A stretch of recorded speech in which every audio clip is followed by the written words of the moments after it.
Hey everyone, this is Max at MaxCTCG. Thanks for joining me in another video. So in this video, we're going over the new Evil Twin Tactical Tri deck that's announced in the OCG. We don't know if we're going to get these in the TCG, but I think these are really interesting structure decks, that they're making. And I guess these really aren't even structure decks, or tactical decks. I guess it's maybe how we'd refer to them.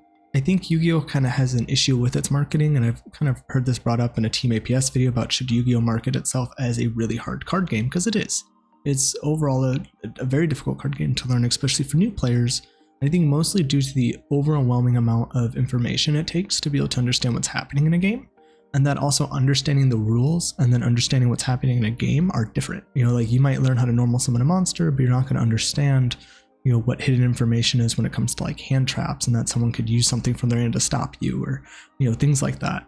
So I think this is interesting for the fact that I think it's kind of bridging the gap between what Yu-Gi-Oh presents itself as versus what it actually is competitively.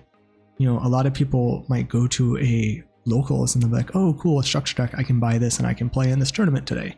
And they're most likely going to find out they're not going to stand a chance. And it's really sad because you've kind of bought into the idea that you're like, oh, I can buy this structure deck and I can play, and then that's not the realization. And I think if the realization is a little bit more honest, then at least you won't feel let down because you had the right kind of expectation to begin with, where before the expectation isn't correct. So I think that's really interesting. This is the second one of these I think we've seen, where this is Evil Twin. The last one we saw was Cyber Dragon. I like this one a little more just because I think it's a little bit more competitively relevant, but I still think the Cyber Dragon one is cool. Can let you kind of push for more of a going second strategy and has more of an anime focus. I think maybe one of the characters in the later series might have played Evil Twins. I'm not sure. I haven't watched that series yet. So if we look at the deck list, we have 40 monsters. Again, most of the Evil Twins, and I could pull this up in a deck editor to make it a little bit easier to see some of the main ones. If you guys want to see visually the deck, I have it built here in EdoPro. So again, like when you look at all the cards that they're giving you 3 of this one as your starter, 3 of this one as your starter. You have the sprite cards to work with the level 2 synergy. We have a decent amount of hand traps, and as well as more starter cards with passphrase and snitch. Some removal cards with smashers, searcher with sprite, OTK option with the gamma burst. Again, really good staple count here, which is really nice. So overall, just like a really solid package with some good links to be able to kind of play with. And what I like about this is it's presenting more of an actual strategy that's competitively viable. Now, it's not perfect. There's no side deck. There's some missing extra deck cards. The main deck could probably be tuned a lot better. But if you go into a local tournament, you have a way better chance of playing this than you do buying one Fire King structure deck. And right now, I think these are selling for 11,000 yen, which I believe is what the Cyber Dragon one was, which was like 799. So I'm assuming that's the OCG's price amount for their structure decks. I'm not positive on that. Now, I don't know if I would see this coming in at this price, and this was something I saw someone talk about when I posted this in the community tab, just kind of showing what was coming out yesterday when I got the news of this before making the video. And someone brought up that they don't like the idea of this getting brought over because they think it'll bankrupt Konami, and I think there is reasonable concern to that. Konami, especially in the TCG, does like utilizing reprints for good value in a new set or a reason to kind of buy something. They'll do stuff where they short a secret when it comes out, then they short the secret again on the reprint, and it takes a while before that card becomes affordable. So I think there's some valid concern to that. I don't know if the TCG would do this type of product. I think there's a pretty big difference between the way the OCG and the TCG does their products. So I think that's a good thing to consider, when it comes to rarity distribution. So I think that's something you have to keep in mind.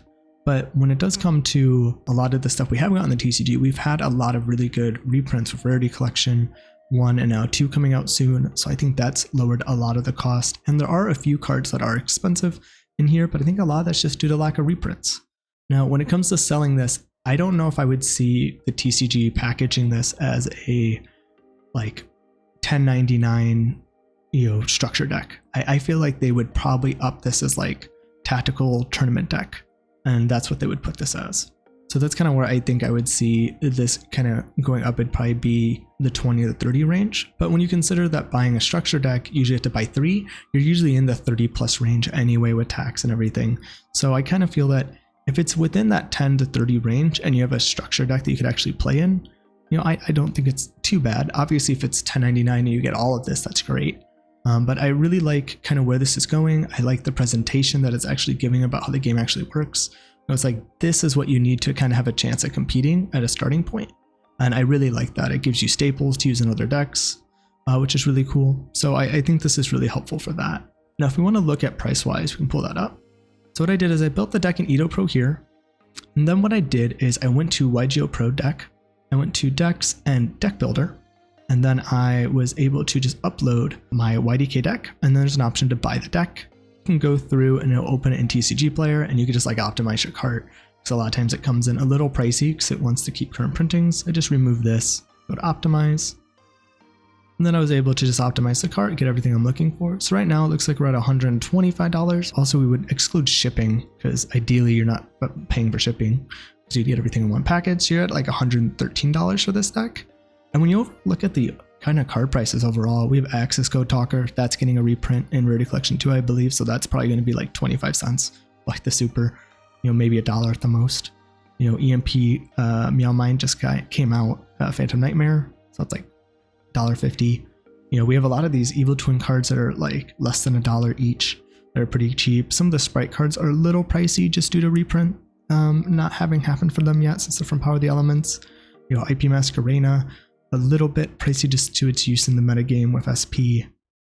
But again, not too bad at all. You know, and a lot of these are pretty cheap. Max C is one we probably shouldn't count towards the pricing just because of the fact that we haven't had this in our game for a long time. So if we did, we'd probably actually have more like ready available prints from this. I think a lot of these are like 2012 or around that time for the last time these were reprinted.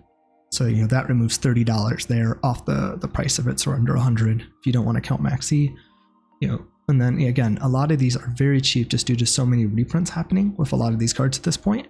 And even like Ash, these are like $3-4, which is still a little pricey for how much this has been reprinted with Rarity Collection.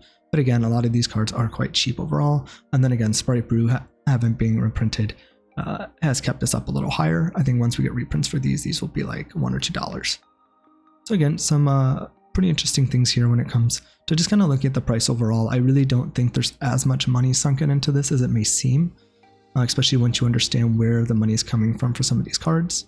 Now, I think the Cyber Dragon one had Thrust in it. I don't see them reprinting Thrust in something like this that's so easily accessible, but I do think that they would probably do something where they would remove maybe a couple cards. But overall, I think, you know, kind of giving this the integrity that it has as like a tournament kind of deck that's a little bit more ready to go, I think is cool. So I really hope that they push this in the TCG and we get to see this come into our game. You know, let me know what you guys think. Do you think this is something that should come into the game? Do you think there's too much reprint value in here for the TCG, you know, Yu-Gi-Oh to do? You know, what are your thoughts? Again, I hope we get this and we'll kind of just have to wait and see. But either way, I think this is a good move for the game in general. Everyone, I look forward to seeing you guys in the next video, and I'll see you there.